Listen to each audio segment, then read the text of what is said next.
On a cold autumn morning, in the heart of the city that never seemed to slow down, a woman sat alone on a park bench. Her name was Rachel Porter, once a mother, a professional, someone with a bright future. But now, she was invisible. The world hurried past her, people clutching coffee cups, staring at their phones, pretending not to see her. Rachel's hands trembled as she held a faded photograph, a smiling little girl with pigtails and missing front teeth. Her daughter, Emma. A single tear mixed with the rain on her cheek. The drizzle soaked her old coat, but she didn't move. She just stared at that picture, the last piece of her old life she still had. Once, she had everything: a home, a career, a family. Now, she had only memories and a cardboard box to sleep on.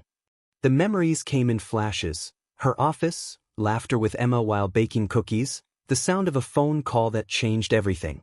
The layoffs, the eviction notice, the court papers saying Emma would be placed in foster care until Rachel got back on her feet. But she never did. She fell deeper, job after job slipping through her fingers, depression settling in like winter fog. And as the city's lights glittered like distant stars she could no longer reach, Rachel wondered if anyone would ever see her again. That night, as she pulled a torn blanket over herself under the awning of an old bookstore, she whispered, "Emma, I'm sorry. I'm trying."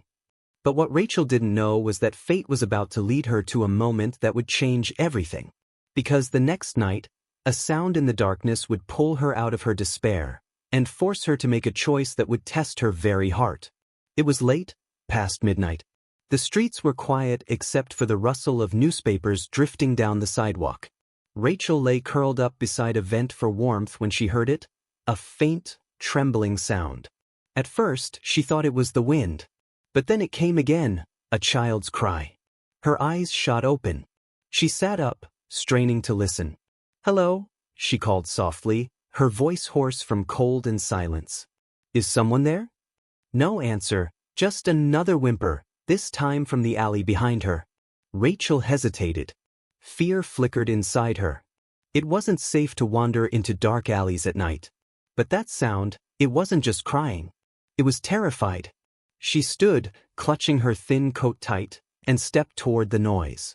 Her shoes splashed through puddles until, under the dim glow of a flickering streetlight, she saw a little boy, maybe 5 or 6 years old, curled up behind a trash bin. His tiny body shook as he sobbed into his knees. Rachel's heart dropped. "Sweetheart, what are you doing out here?" she whispered. The boy looked up, his face red and streaked with tears. "They can't find my mommy," he cried. She was here and then she was gone. Rachel felt something deep inside her crack open. She knelt beside him, wrapping her worn coat around his small frame.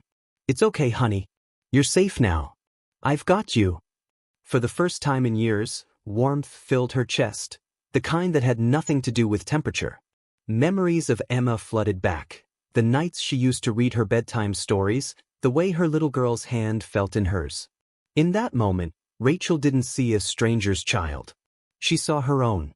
And though part of her wanted to run, to avoid the trouble that always seemed to follow her, she couldn't walk away. Because maybe, just maybe, saving this child could heal the part of her that still felt broken. But the world isn't kind to a woman without a home. And soon, her act of kindness would be twisted into something she never expected. Rachel carried the boy through the cold streets, searching for anyone who could help.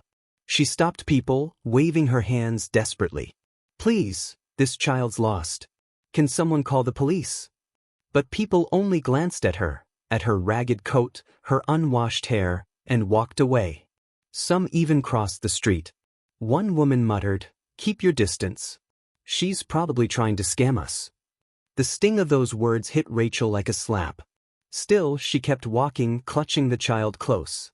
Finally, at a small corner store, a man called the police. But when they arrived, the flashing lights brought not relief, but fear. The officer stepped out, eyeing her suspiciously. "Ma'am, is this your child?" Rachel shook her head quickly. "No. I found him crying alone near the alley. He said he lost his mom." The officer frowned. "So you just picked him up and started walking around with him?" Rachel tried to explain, but her voice cracked. Please, I wasn't trying to hurt him. I just didn't want him to be alone in the cold. The boy tugged on her sleeve. She helped me, he said softly. She's nice. But the officer wasn't convinced. He took Rachel aside, asking for ID, which she didn't have. Another officer whispered, could be a kidnapping situation. Tears welled up in her eyes. After everything she'd lost, this was the last thing she needed, to be treated like a criminal for doing the right thing. Just as the officers began to lead her toward the patrol car, a familiar voice called out. Wait, I know her. Rachel turned, and there stood Lydia, a social worker she'd met years ago when Emma was taken into foster care. Lydia stepped forward, her eyes full of compassion. Rachel, what happened? Rachel trembled as she told the whole story, how she'd found the boy, how no one believed her, how she just wanted to help. Lydia looked at the officers and said firmly, she's telling the truth. This woman has been through a lot, but she's not dangerous. Moments later, the radio crackled. The boy's description matched a missing child report. The relief was immediate. The police softened, the tension broke. Rachel's heart raced as she watched the officers call the boy's parents. She was free, but shaken. And when the car pulled up minutes later, bringing two frantic parents who ran to hug their son, Rachel felt something she hadn't felt in years, gratitude directed toward her.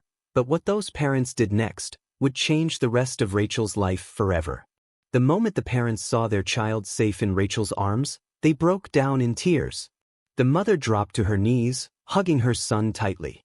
Then she turned to Rachel and whispered, thank you for not walking away. Rachel stood frozen, unsure how to respond. No one had thanked her in years. Not since before she lost everything. The father reached into his jacket and offered her a wad of bills. But Rachel shook her head. No, I don't want your money. Just go home. Be with him. Don't ever let him feel alone. Lydia watched quietly, her heart full. After the family drove off, she touched Rachel's shoulder gently. You did something incredible tonight, she said. You saved that boy's life. Rachel's voice quivered. I didn't save him, he saved me. Tears streamed down her face as years of pain poured out, all the guilt, the loneliness, the belief that she didn't deserve to be seen. Lydia smiled softly. Come with me. There's a place where you can stay warm. We'll help you start over. And for the first time in a long time, Rachel didn't say no. The next morning, Rachel woke up in a clean bed at a women's shelter, sunlight spilling through the window. She touched the fresh sheets and whispered, maybe, this is my second chance. But Rachel's story wasn't over yet. Because soon, she would discover that her act of kindness had inspired more people than she could have ever imagined. Months passed. The leaves turned from brown to green again. Rachel now worked part-time at the community center Lydia managed, helping others who had lost their homes, their hope, or their way. She dressed neatly now, her hair brushed, her smile warm. When new women came in trembling and scared, Rachel would greet them with understanding eyes and say, you're safe here. I know what it's like to feel invisible. But trust me, you're not. On her desk sat a small framed photo, the little boy she'd rescued, smiling beside his parents. They visited sometimes, bringing her lunch, calling her Aunt Rachel. Her story had spread through the neighborhood, the homeless woman who saved a lost child and found her purpose again. One afternoon, as Rachel closed up the center, she stepped outside into the sunlight. The city didn't feel so cold anymore. The same streets that once broke her spirit now felt like home. She took a deep breath, looked up and whispered, Emma, I hope you're proud of me. And in that moment she knew she had found herself again. Sometimes, miracles don't come from heaven. They come from broken hearts that still dare to care. Because when you help others, you might just find the piece of yourself you thought was gone forever.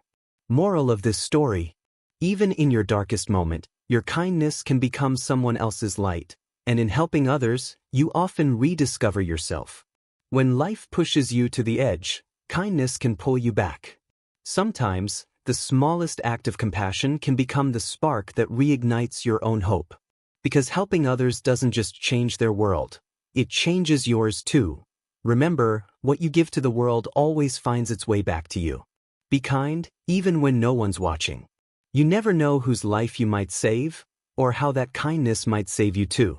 If this story touched your heart, don't forget to like, share, and subscribe for more inspiring stories that remind us it's never too late to change your life and someone else's. And remember, we're not just telling stories. We're changing lives.